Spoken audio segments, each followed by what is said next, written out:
Ұлытау жобасы. Армысыз құрметті көрермен, бұл Open Ұлытау жобасы Ұлытаудың төрінде елді мекеннің дәл ортасында ашық әңгіме құруды мақсат еткен еркін сұхбат алаңы. Бүгінгі қонағымыз мемлекет және қоғам қайраткері Әлихан Бәйменов. Әлихан Мұхамедиұлы, қош келдіңіз. Қош көрдік. Сіздің қоғамдық мәселелерге қызығушылығыңыздың жоғары екенін білеміз. Ол студенттік шақта оянғанын білеміз. Сізді оятқан қандай оқиға? Бір оқиға деп қана айтуға болмас. Жалпы жинақталып бойда пісіп келеді ғой. Мысалы, тіпті мен өзімнің құрдастарымның арасында өзіммен аттастардың неге болмауын мен кейде әкемнен сұрағанда, әкем айтатын, ол Әлихан Бөкейханов деген ұлы адам болған, осы қазіргі заманда оның атын айтуға тыйым салынған, сондықтан деп. Сонымен қатар біз студент кезімізде Шамил деген Азербайжан жігіт екеуміз группаның басқа балаларынан сұрақ қою уақыт аз қалу үшін қоғамдық саяси мәселелерді көтеретінбіз. Жаңағы мұғалімдермен дискуссия жасау үшін. Соның ішінде, мысалы, теория жүзінде ұлттардың мәдениеті дамиды дегенмен, неге бізге қазақша сабақ берілмейді? Мен политехникалық институтта оқыдым. Неге біздің пәндеріміз қазақ тілінде жүрмейді деген сұрақты көтеретінбіз. Не болмаса, космодром біздің қазақтың жерінде неге бір қазақ космонавт жоқ деп, осындай сұрақтарды көтеру арқылы басында басқа мақсатта көтергенмен, кейін өзің пікір таластың үстінде одан кейін тереңірек жүйені негіздерін түсінуге ұмтыласың. Сол осының барлығы жинақталып келді. Студенттің өмірдің өзі үлкен пікір талас алаңы болды дейсіз ғой. Мына Ұлытау қозғалысын құру идеясы қалай туды? Мен Москвада 85-88 жылдар аспирантурада болдым. Нағыз бізде жариялық пайда болып, 60 жыл бойы ашылмаған дүниелер айтылып, Горбачевтың саясатының арқасында көптеген жүйенің кемшіліктері тұңғыш рет айтыла бастады. Содан ұшып келе жатқанда мен Қазақстанда ядролық сынақтардың тіпті ашық ауада болғанын, тек жер асты емес, біздің халқымыздың бір бөлігін кәдімгі тәжірибе жасайтын мал ретінде қарағанына көзім жетті. Тура сол ұшақта келе жатқанда мен анау мақала орыс тілінде болған. Соның орыс тілінде Семипалатинск, Байконур, Сарыөзек, Раны степи моей необъятной, полигон, космодром, человек, кто же главный в ряду, непонятно деп басталатын шумақтар туды. Кейін оған Еркін Жабагенов деген азамат әнді жазды. Сөйтіп келдік, бүкіл кеңес одағында бұл уақытта бір романтикалық сезім оянған, жариялықтың бар кезі, қоғамдық алғашқы ұйымдар пайда болды. Содан біз неден бастауымыз керек деп, біраз өзімнің пікірлес азаматтар жинап, әлі бірақ саяси ұйым құруға болмайды. Сондықтан біз экология және мәдени тақырыпты ұштастыратын ұйым құрып, өзекті мәселелерді көтере бастайық. Осыны шешкен кезде атауын қалай қоямыз? Біз бір жағынан табиғаттың сұлулығы мен екінші жағынан тарихтың тереңдігін символы ретінде Ұлытау деп қойдық. Тамаша. Сол кезде енді қозғалысты тіркету кезінде сізге қарсы сөйлеген адамдардың сөздерін оқып отырып, бір фильм көргендей боласың, шыны керек. Сол сәт сіздің есіңізде қалған шығар, баяндап берсеңіз. Иә, ол уақыттағы заң бойынша біз құрылтайшылар құжаттарды әзірлеп, жарғысын әзірлеп, оны қалалық атқару комитетінің отырысында қарады. Сөйтіп, атқару комитетінің төрағасы бір кезде сөзді қалалық партия комитетінің бірінші хатшысына берді. Ол кісі бірденнен маған қарсы сөйлей бастады. сендер Ұлытау деп ат қою арқылы қазақтың қанын қоздырайын деп жүрсіңдер, ұлтшылдыққа бастайын деп жүрсіңдер, сен не желтоқсан көтеріліс кезінде не болғанын ұмыттыңдар ма деген сөз айтты. Сөйтіп мен уәж келтіре бастадым. Біз бұл жерде мені табиғатты қорғауды айтып отырмыз. Біз мәдени ескерткіштерді қорғауды айтып отырмыз. Бұл саясатқа қайшы емес, ал қоғамдық ұйымдардың құруы ол қайта құру мен жариялыққа сай деп дәлелдеуге тырыстым. Дегенмен қаланың бірінші хатшысы сөйлегеннен соң атқару комитет мүшелерінің көбісі тартынып қалды. Басында жылы жүзбен қарап отырған. Бірақ олардың ішінде де барлығы іштей бізді қолдап отыратын азаматтар болды. Соның ішінде мысалы Алма Тажығұлова деген сол қалалық атқару комитетінің хатшысы 2-3 күн өткен соң маған хабарласып айтты: сен білесің бе, осы сұрақты жалпы күн тәртібінде болған жоқ деп жойып жіберейін деп жатыр деп. Сөйтіп мен айттым, онда біз халықты шығарып облыстық деңгейге де көтереміз деп. Біздің бағымызға орай сол кезде облыста Шәріпбек Шардарбеков, Сағындық Қожамсейітов секілді, содан кейін қалаға жаңағы кісінің орнына Мұхамбет Көпеев секілді жаңаша көзқарастағы, жаңалықты қолдай білетін, ел үшін қажет бастамаларды қолдай білетін азаматтар келіп, соның арқасында қиындық болса да тіркелді қозғалысымыз. Енді Байқоңырдың сынақтары киік қырылған кезде радиолокациялық станция бүгінгі жастар біле бермейтін оқиғалар ғой. Солардың ішінде өзіңізге ең ауыр тигені қайсысы болды? Қарсылықты еңсеру тұрғысынан әрине ракета қалдықтарын жинатуға мәжбүрлеу қиын болды. Себебі бұл әлі Кеңес одағы ыдырамаған кез. Байқоңырдың әскерилері де, біздің радиолокациялық станциялардың иелері де, олар Мәскеуге бағынады. Сол кезде мен өзімнің облыстық кеңестің депутаты ретінде мандатымды пайдаланып, осы сұрақтарды облыстық кеңестің қарауына да шығарып, сол арқылы облыстық кеңестің де қолдауына ие болып, біз екінші жағынан оқтын митингілер өткізіп, әскерилерді мәжбүрледік. Мысалы, Жезқазғанның 92-91 деп аталатын орамдарының салынып жатқан кезде тура олардан бір 50-60 метр жерде радиолокациялық станциялар тұрған.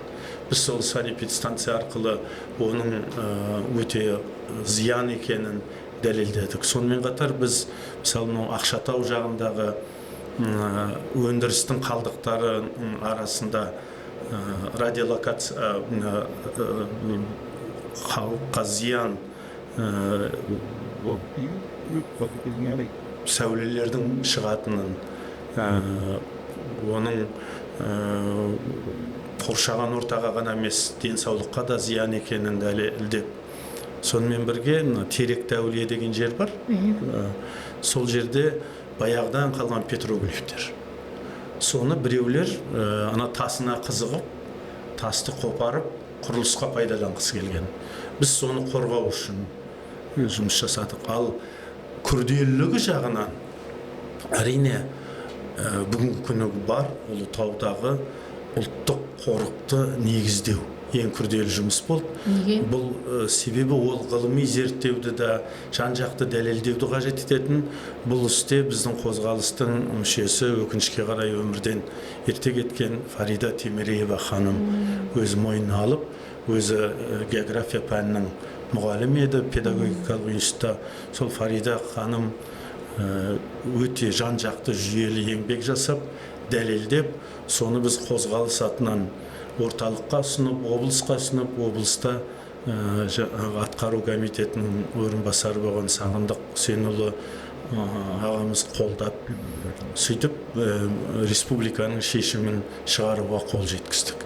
Сондықтан қозғалыс негізі жан-жақты мәселелерді көтеріп, саяси деп аталуға әлі болмаса да, бірақ шын мәнінде саясаттың түрлі жақтарына әсер ете бастадық.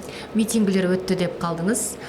Сол жылдардағы, сол кездердегі митингілер бүгінгі қоғамның қабылдауымен іс-шарасымен салыстырғанда айырмашылық бар ма?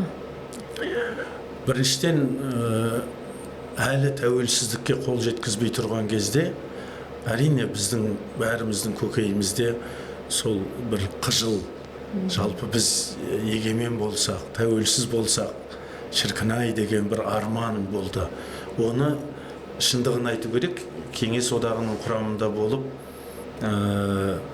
кейін тәуелсіз мемлекетке айналған елдер Горбачевтың саясатының жемісін көрді. Себебі сол жариялылық арқасында бірте-бірте егемендік туралы мәселе көтеріле бастады. Ал екінші жағынан сол уақытта қаулап түрлі қоғамдық ұйымдар пайда бола бастады. Мысалы, Қазақстанда 3 қоғамдық ұйым жалпы ұлттық сипатқа ие болды. Ол экологияда Невада Семей, мәдениетте қазақ тілі қоғамы, саясатта азат қозғалысы. Осының өзі бір халықтың бойында бір жаңа күштің оянғанын көрсетті де, митингілерге барған адамдардың да жауапкершілігі жоғары болды. Олар арандатуға бармай, нақты, мысалы, өзекті мәселе көтергенде соның төңірегінде шоғылады. Мен қазір міне есіме түсіп отыр, бірде Жезқазғанның орталық алаңында митингі өткізіп тұрмыз. Содан мен сөйлердің алдында бүйтіп қарасам, артында алыста «Медь наше богатство» деген орысша жазылып тұр екен. Соны қарап бір кезде мен айттым, міне, біз мысты өзіміздің байлығымыз деп айтамыз, бірақ ол байлықтың қызығын орталық көріп жатыр, Мәскеу көріп жатыр. Сондықтан біз конституцияны өзгертуіміз керек деп, міне осындай тақырыптар өзінен өзі саяси ұйым болмаса да көтеріле бастады. Сондықтан ол бір жаңа толқын, 60 жыл, 70 жыл тұншықтырылып келген қоғамның бойында азаттыққа деген ұмтылыстың, еркіндікке ұмтылыстың бой көтеріп, ашық көріне бастаған түседі. Отырар Ұлытау экспедициясы нағыз киноға пара-пар оқиғалардың бірі ғой. Осы сапардан бір естелігіңізді айтып берсеңіз. Біз Ұлытау қозғалысының құрамында жәдігер тобы келіп қосылды. Сонда Бақтияр Қожахметов бастаған азаматтар қозғалыстың бір бөлігі осы экспедицияның дайындығына кірісті. Менің міндетім сол экспедицияға қажет қаржыны табу, бүкіл жолдағы билік өкілдерімен келісіп, оларға тиісті жағдай туғызу, және шығарып салып, қарсы алу, олардың азық-түлікпен қамтамасыз ету, көлікпен бүкіл мәселені шешу болды да. Мен өзім экспедицияның өне бойын жүрген жоқпын, бірақ 2 рет барып, орта жолда 1 рет соған Ан-2 деп аталатын ұшақты жалдап бардық. Сөйтіп, олар Отырардан шығып, Дарбаз арқылы Қаратаудан өтіп, Бетпақдаланың бойымен келе жатыр. Біз енді ойладық қой, 10 шақты күн өтті, арып ашып келе жатқан шығар деп. Келіп қонсақ, керісінше жігіттер салмақ қосқан, күйлері жақсы. Анау Мәскеуден Сенкевичтің тобынан түсіріп жүрген азаматтар бар. Олардың да жолда қазақтың туын көрген қазақтар қой салып жіберді деген оқиға ма? Сонда біз әлі тәуелсіздік жарияланбаса да, бірақ баспасөзде түрлі біздің туымыз қандай болу керек деген пікірталастар жүріп жатқан.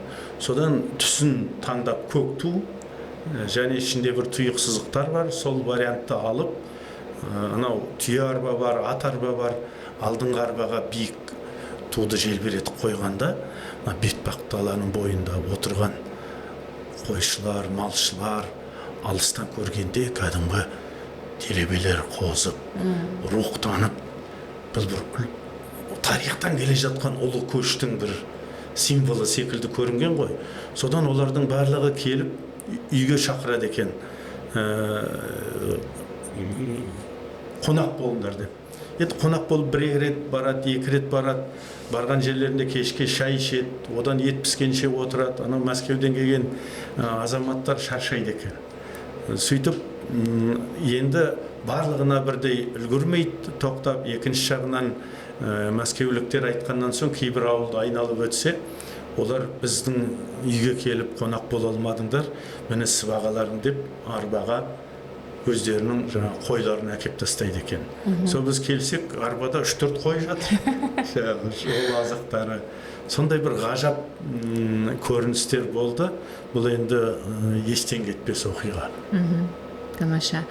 Ауыз су, экология, қазағымыз жауапкершілігі бұл енді сіздің жиі көтеріп отыратын тақырыптарыңыз ғой. Кейбірі әлі де өзекті. Сіздің кезіңізде қайсы өзекті еді?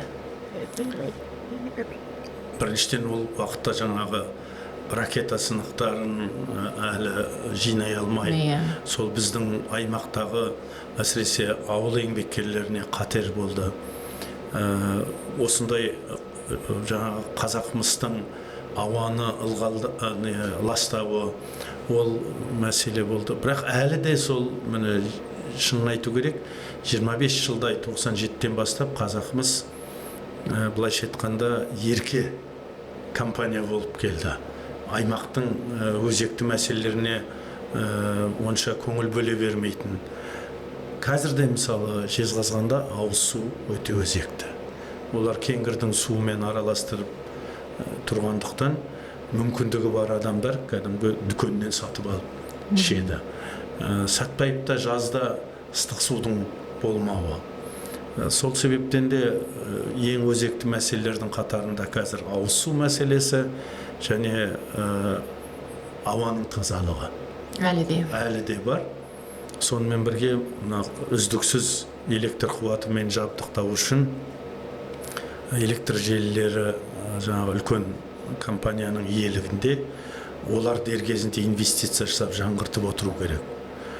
Жол мәселесін айта халықта мезі болған шығар, бірақ қазір облыс құрылғаннан бері қаржы бөлініп жөнделіп келе жатыр.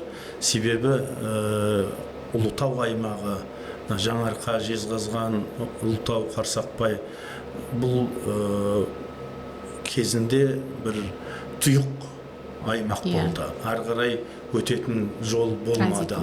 Сондықтан да мына Қызылорда, Жезқазған, Ұлытау, Арқалық жолы өте маңызды. Бұл және біздің ұлттық қауіпсіздік үшін де маңызды. Себебі оңтүстік пен солтүстікті тікелей байланыстырып тұратын жол. Бұл экономикалық маңызды. Себебі дер кезінде піскен уақытында оңтүстіктің жеміс-жидегі солтүстікке тезірек барады. Бұл және демографиялық тұрғыдан да маңызды. Себебі жол қатынасы болғаннан соң біз ғана серпін бағдарламасы секілді мен солтүстікке қарай барып, біздің іргемізді бекемдейтін халық тығыз оңтүстіктен солтүстікке баратын жол. Сондықтан осы жол тораптарында дамыту керек. Сонда біздің негізі аймақтың әлеуеті мол, соны өз елдің игілігіне пайдалануға жол ашылар еді. Ұлытауға келіп тұрасыз ба? Реті келгенде барып тұрам, енді жиі деп айта алмаймын, бірақ шамам келгенше уақыт болып жатса барып тұруға тырысамын. Жақындарыңыз бар ғой? Иә, әрине жақындарым бар, бірге өскен достарым бар, ата-анам мәңгі мекенін сол Жезқазғанда тапқан. Негізі менің өзім туылған жерім Қарсақпай. Біздің ата мекеніміз Білеуті, Қарсақпайдан оңтүстікке қарай 50-60 шақырым жерде. Ал Ұлытау тура менің нағашымның ата мекені. Ұлытаудан ары қарай жүрсеңіз Тынымбай деген өзен бар, шағын. Сол Тынымбай менің нағашы атам. Сондықтан біз бала күнімізден Ұлытауды бір ерекше қасиетті жер екенін, сұлу жер екенін, табиғаты құлағымызға сіңіріп, каникул кезінде Ұлытауға барып қайтсақ деген ой бойымызда болады. Тамаша. Ұлттық құрылтайда айтқан ұсыныстарыңыздың бірі Хабар мен Қазақстан телеарналарын қоғамдық корпорацияларға айналдыру. Бұл ұсыныстың контекстінде ақпарат пен білім мазмұнының сапасын ашық әрі қажетті ету, осы жайлы кішкене толығырақ айтып өтсеңіз, тарқатып берсеңіз.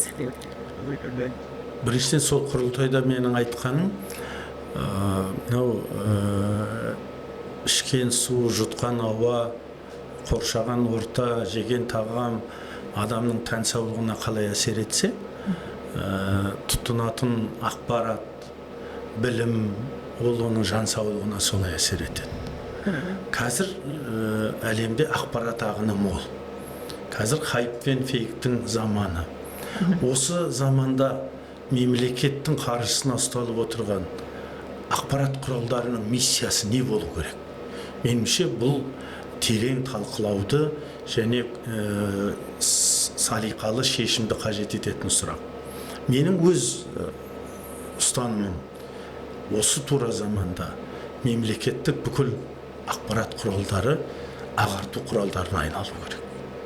Олар қоғамға бүгінгі қажет дұрыс ақпаратты, қоғамның бойындағы сыни ойлауды дамытатын, өзін өзі терең түсінуге жетелейтін және хайппен де фейкпен де қоғам өзі күресе алатын деңгейге жетелеу керек.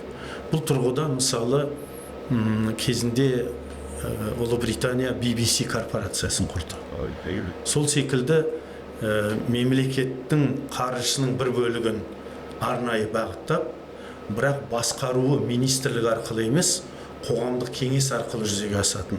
Ол қоғамдық кеңеске зиялы қауым өкілдері, мықты ғалымдар және қайратты жастар, ұлт мүддесіне жұмыс жасайтын топ болып, олар негізгі бағыттарды анықтап отырса, және менің ойымша оларды бөлшектеп қажет жоқ, республикалық деңгейдегі бар арналардың басын біріктіріп, бір корпорация қоғамдық құрып, ал сонан соң оның ішіндегі арналар мамандана бере алады. BBC 1, BBC 2 деген секілді.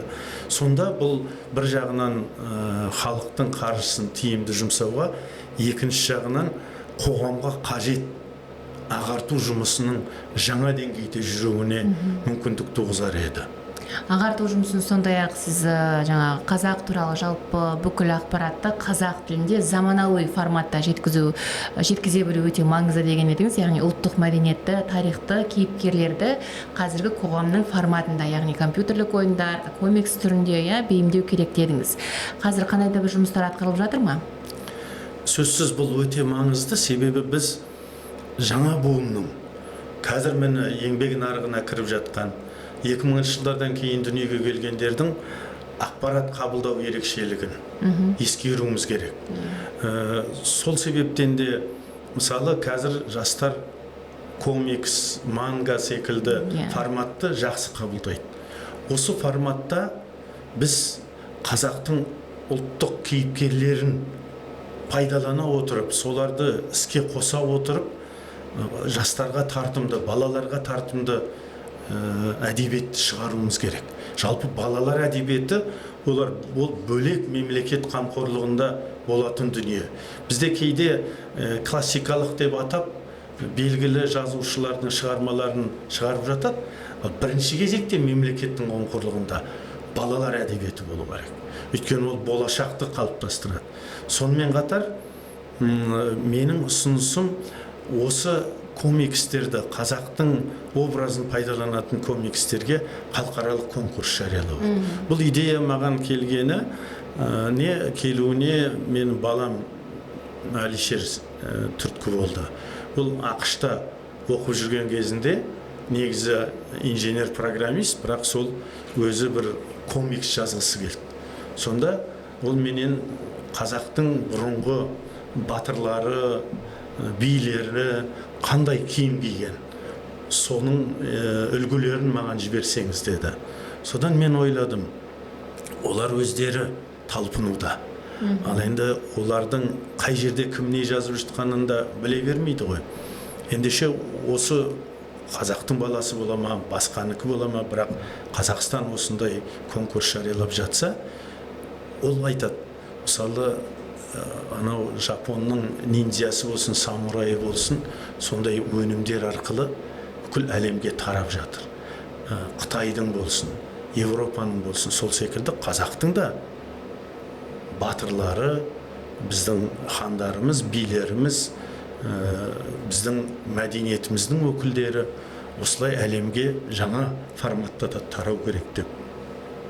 Бұл ұсыныстар құрылтайда айтылды. Енді бірен саран бір жүзеге асырылып жатқан көріп тұрмын. Таяуда тіл қазына ұйымы бір жаңаша өнімін көрсетіп, соның тұсаукесеріне қатыстым.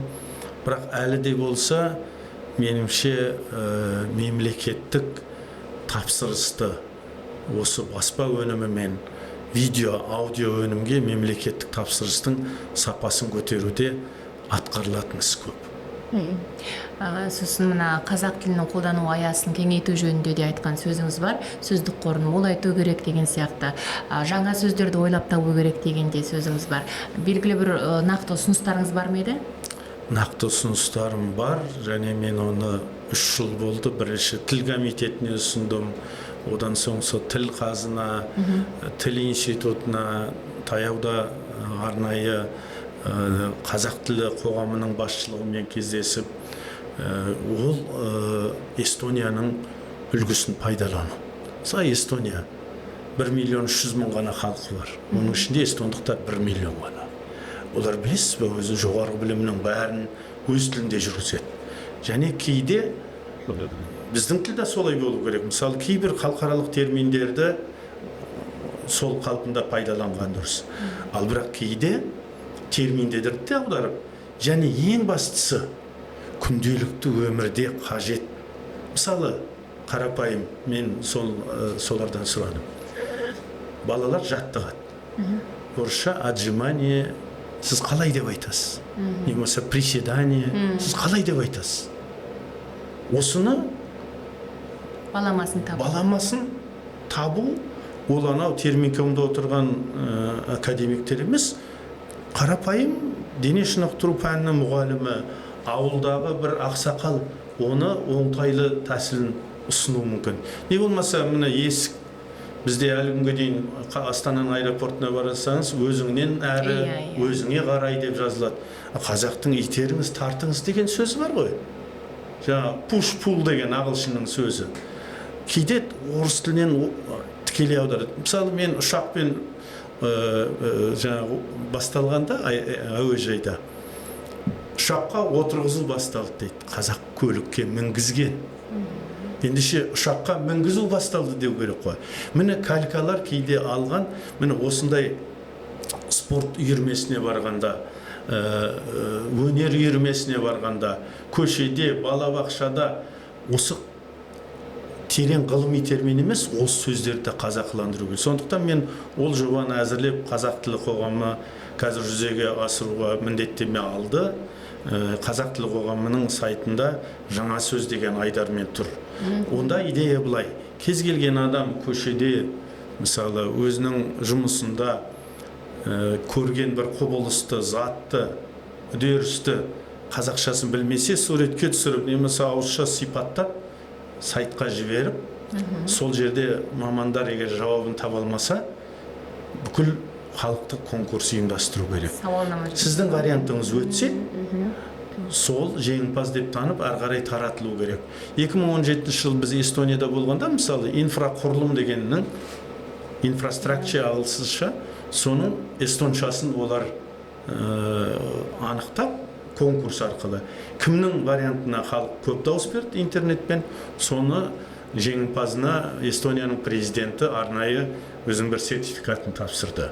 Бұл мәселе ақша тапсыру емес, мәселе марапаттап, оның еңбегін ынталандыру.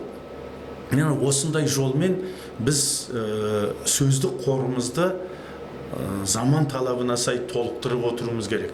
Сөз көмек, тіл құрал дейді. Ендеше осы көмегіміз, құралымыз заманауи болуына біз әрдайым үздіксіз жұмыс жасауымыз керек. Мысалы, ағылшын тілі 20 ғасырдың басында 500 мыңдай болған дейді. Бір ғасырдың ішінде 2 еселенген сөздік қоры. Ал біз, мысалы, Махмуд Қашқаридің осыдан 1000 жыл бұрын жазылған түркі тілі сөздігін қарасаңыз, біз қандай кейбір терминдерден, сөздерден айырылып қалғанымызды көреміз. Сондықтан да сөздік қорды үнемі толықтырып отыру, меніңше бұл қазақ тілі қоғамының басты міндетінің бірі болу керек. Сонымен отжиманияны қалай аударуға болады? Вот соны сіздер хабарыңыз арқылы конкурс жариялайық, дұрыс версияларын, дұрыс варианттарын көпшіліктің назарына ұсынайық. Ендеше құрметті көрермен, отжимание сосын приседанияның қазақша баламасына нұсқаларыңызды осы бейнероликтің астына комментарий күйінде жаза кетсеңіздер болады. Әрине. Тамаша. Блокчейнді мемлекеттік қызметке енгізу керек дедіңіз. Бұл идеяны енді қарапайым халық түсіне бермейді, блокчейннің не екенін де біле бермейді. Неге маңызды бұл? Себебі өкінішке қарай бізде жемқорлық деңгейі әлі жоғары. Және ол жемқорлық түрлі жолмен жүзеге асады. Мемлекеттік инвестицияларды бөлу, мемлекеттік сатып алу, халыққа тиесілі игіліктерді бөліп беру, мысалы жер телімін, мемлекет қатысумен салынған пәтерлерді, тіпті балабақша мен мектепке орындарды бөлгенде де әлі де болса соның көріністері бар. Ендеше блокчейн арқылы ол шешімдер сақталса, кейін оны ешкім өзгерте алмайды, ізі қалады. Кез келген уақытта кім қол қойып, кім жауапкершілік болды, сол адамды кейін анықтауға болады. Сондықтан бұл блокчейн технологиясы өте маңызды. Тіпті бізде мысалы біз цифрландыру жағынан әлемде 25-ші, 24-ші орынға шықтық дейміз. Бірақ әлі күнге дейін мысалы жүк вагондарын бөлгенде қарапайым дүние. Неге соны осы автоматтандырып цифрлық технологиялар арқылы жүзеге асырмаймыз? Бұл жерде де әлі бармақ бастылық, жаңағы бір адамға келіп жалынышты болып, сол арқылы жаңағы вагонды, жолды, басқаны бөлу бар.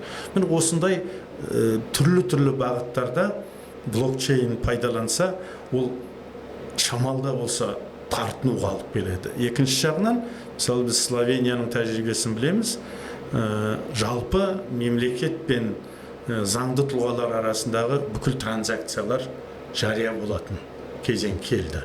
Осы істерде біз жаңа технологияны іске қосып, оны ұлттың мүддесіне жұмыс жасатуымыз керек. Блокчейн соның бір жолы. Тамаша. Бағана Ұлытауға жиі болмаса да, бірақ барып тұрам дедіңіз. Бұрын Ұлытау қандай еді? Бүгінгі Ұлытау қандай? Сөзсіз облыстың ашылуы аймақтың дамуына серпін берді. Бұл аймақ өзі ерекше аймақ. Бір жағынан алсаңыз, мысалы, Жаңарқа. Жаңарқа ол тек қана бір географиялық не әкімшілік ұғым емес, Жаңарқа бір мәдени феномен өз бетімен. Екінші жағынан алсаңыз, Ұлытау. Ол қазақтың туын тіккен географиялық ортасы, керемет тарихымыздың терең, мемлекеттігіміздің символы. Анау жағынан алсаңыз, Байқоңыр. Байқоңыр Қарсақбай. Ол біздің өндіріс ошақтарымыз. Сонымен қатар Шеңбер қорғасын. Міне Жайремді алыңыз. Сонда бұл аймақ өте зор әлеуеті бар. Мүмкіндік туғызса, еңбекқор тұрғындарының арқасында гүлденетін аймақ. Бірақ 20 ғасырдың бірінші жартысынан бастап мыс өндіріле бастағаннан соң ең басты өнім мыс болды да, сол мысты өндіріп отырған Алпауыт кәсіпорын аймақтың тыныс-тіршілігіне тікелей әсер етеді. Мен жаңа айттым ғой, ширек ғасырдай олар еркелеп келді мемлекетке. Енді облыс құрылған соң қасіретті қаңтардан кейінгі президенттің пәрменінің арқасында ғана олар бет бұрып жатыр. Осыны дұрыс пайдалану керек. Оның алғашқы жемістерін біз көріп отырмыз. Қай елді мекен, қай аудан болмасын, жаңа нысандар салынуда, жол жөнделуде. Бірақ әлі де болса, менімше бұл істе бір барлығын бір жұмылдырып, жаңаша серпін беруде мүмкіндіктер қосымша бар. Дегенмен оң өзгеріс ол болашаққа сеніммен қарауға негіз береді. Сондықтан да біз енді осы жоспарланған істер дұрыс жүзеге асып, халықтың өзінің тиесілі байлығы мен қазынасы дұрыс пайдаланса, ауасы таза, суы таза, халықтың жергілікті өндірген өнімін өңдейтін, мысалы ауыл шаруашылық өнімдерін өңдейтін ет комбинаты бар. Олардың өнімдері дер кезінде өтетін жүйе қалыптасқан. Үлкен комбинаттың қажетін өтейтін шағын кәсіпорындар жергілікті кәсіпкерлерден құралған жүйе құрылса, бұл ғажап мүмкіндігі бар аймақ. Тамаша. Әлихан Мұхамедиұлы, алтын уақытыңызды бөліп, студиямызға келіп, тұшымды әңгіме құрғаныңызға рахмет. Көп рахмет сіздерге. Open Ұлытау жобасының кезекті саны аяқталды. Келесі эфирде жүздескенше.